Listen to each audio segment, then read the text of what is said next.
ഇല്ല. ഇറാൻ എന്താണ് പറയുന്നത്, ന്യൂഡാണ്, വിവസ്ത്രമാണ്, പടച്ചട്ടയില്ലാതെ നിൽക്കുകയാണ്. ഇറാന് ആരെയെങ്കിലും അടിക്കണമെങ്കിൽ 2-3 കാര്യങ്ങൾ വേണം.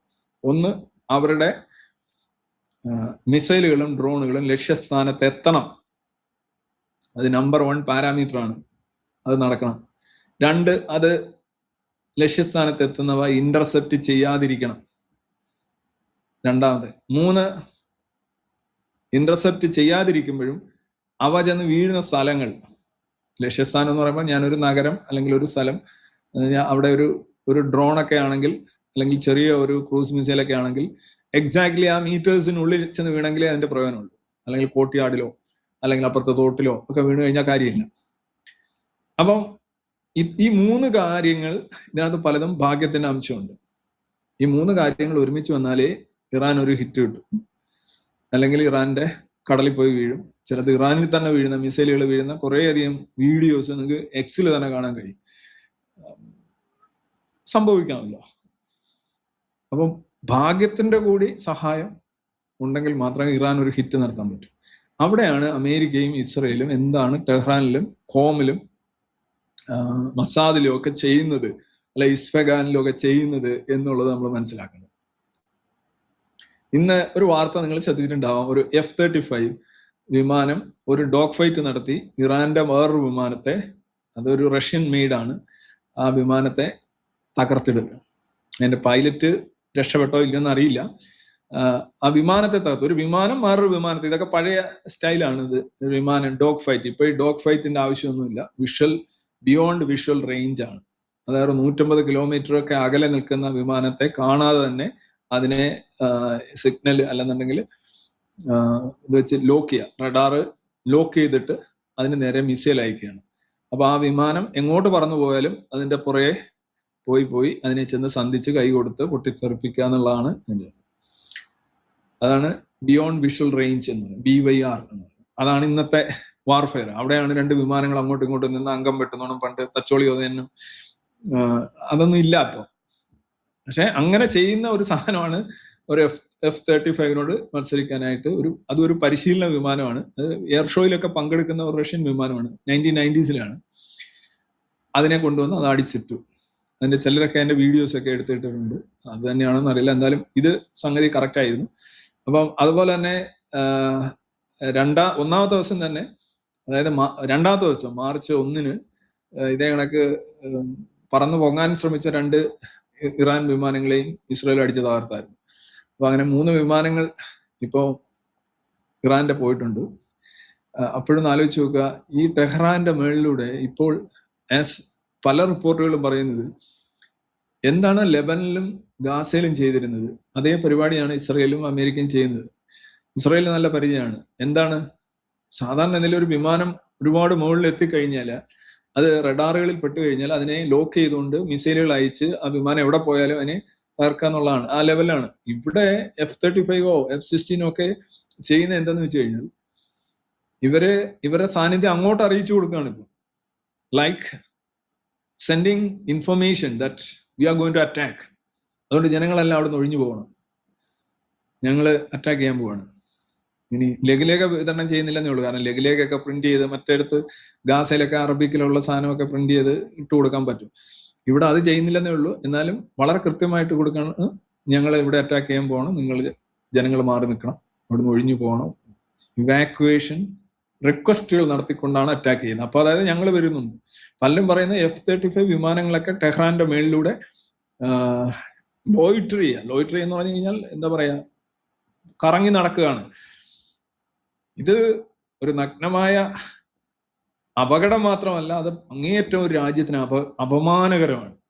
നമ്മളൊരു വീട്ടിലേക്ക് എപ്പോൾ വേണമെങ്കിലും ആളുകൾക്ക് ഇങ്ങനെ കയറി ഇറങ്ങി നടക്കുകയും ഇരിക്കുന്ന എല്ലാം ചെയ്യാം, അത് എന്ത് വേണമെങ്കിലും ചെയ്യാം എന്നുള്ള ഒരു അധികാരം വന്നു കഴിഞ്ഞാൽ നമ്മൾക്കുണ്ടാകുന്ന ഒരു ദൈന്യത, ഒരു അപമാനം എത്രയായിരിക്കും. അതാണ് ഇറാൻ ഇന്ന് അനുഭവിക്കുന്നത്. ഇറാൻ ഒരുപാട് ആക്രമിക്കാനായിട്ടുള്ള സാധനങ്ങൾ ഉണ്ടാക്കി വെച്ചു, മിസൈലുകൾ ഉണ്ടാക്കി, ന്യൂക്ലിയർ എൻറിച്ച്മെന്റ് നടത്തി, ഡ്രോണുകൾ ഉണ്ടാക്കി, ആ ഡ്രോണുകൾ കുറെ റഷ്യക്ക് കൊടുത്തു, ഇതെല്ലാം ചെയ്തു. പക്ഷെ അവരെ എപ്പോഴും കരുതുന്നത് ഞങ്ങൾ ആക്രമിക്കേണ്ടുന്ന രാജ്യമാണ്, ഞങ്ങൾ ഒരു എന്താ പറയുന്ന ഒരു മാംസബുക്കായിട്ടുള്ള ഒരു രാജ്യമാണ്. അപ്പൊ ഞങ്ങൾക്ക് ഡിഫെൻഡ് ചെയ്യേണ്ട കാര്യമില്ല. അവർ ഇറാന്റെ ഒരു സൈക്കോളജി തന്നെ നോക്കുമ്പോൾ തന്നെ ഇറാനെ എന്തുകൊണ്ട് മറ്റുള്ളവർ പേടിക്കുന്നു, സംശയിക്കുന്നു, അറബ് രാജ്യങ്ങൾ ഉൾപ്പെടെ അത് വ്യക്തമാകും. ഞാൻ പറഞ്ഞല്ലോ, അറബ് രാജ്യങ്ങളെല്ലാം ഡിഫെൻസീവ് മെക്കാനിസം ഊർജിതമാക്കി. അവരുടെ കയ്യിൽ അറ്റാക്കിംഗ് ഫൈറ്റർ ജെറ്റ്സ് ഒക്കെ ഉണ്ട്, ശരിയാണ്. പക്ഷെ അവരുടെ മൈൻഡ് സെറ്റ് അങ്ങനെയല്ല. അവർക്ക് കച്ചവടം ചെയ്ത് കുറെയൊക്കെ വെസ്റ്റേണൈസ് ചെയ്ത് കുറെയൊക്കെ സെക്കുലറൈസ് ചെയ്ത് ജീവിച്ച് മുന്നോട്ട് പോകണം എന്നുള്ളതാണ് ഈ GCC കൺട്രീസിന്റെ മൊത്തത്തിലുള്ള ഒരു നിലപാട്. അവർക്ക് ഈ മുസ്ലിം ബ്രദർഹുഡിന്റെ അല്ലെന്നുണ്ടെങ്കിൽ ഈ മതവെറി അതിലേക്ക് പോകാൻ താല്പര്യമില്ല. അതൊരിക്കലും നന്നാവില്ല എന്ന് അവർക്കറിയാം. അതുകൊണ്ടാണ് സൗദി ഉൾപ്പെടെയുള്ള രാജ്യങ്ങൾ അങ്ങനെ ഒരു നിലപാടെടുത്തത്. അതുകൊണ്ട് തന്നെ അവരുടെ മൈൻഡ് സെറ്റ് ഡിഫെൻസീവ് ആണ്. ഇറാന്റെ ഡിഫെൻസീവ് അല്ല, ഒഫെൻസീവ് ആണ്. അതുകൊണ്ട് സ്വാഭാവികമായിട്ടും മിസൈലുകളിലും ഹൈപ്പർസോണിക് മിസൈലുകൾ വരെ എത്തി.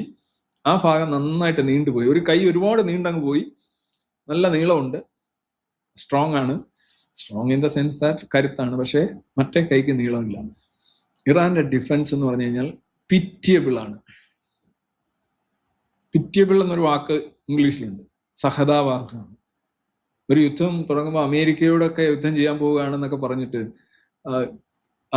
ആകാശം മുഴുവൻ അമേരിക്കയ്ക്കും ഇസ്രയേലിനും തീറെഴുതി കൊടുത്തിട്ട് പിന്നെ എന്താണ് വെറുതെ ഇരുന്ന് ഇവരുടെ ഓരോ ദിവസവും അങ്ങ് റെട്ടറിക്കാണ്. വീരവാദം വീരവാദം വീരവാദം വീരവാദം വീരവാദം വീരവാദം പറഞ്ഞടിച്ചുകൊണ്ടിരിക്കുകയാണ്. അതുകൊണ്ട് കാര്യമില്ല. അതുകൊണ്ട് തന്നെ ഒരു ലോപ്പ് സൈഡഡ് ആയിട്ടുള്ള ഒരു വാറാണ് നടക്കുന്നത്.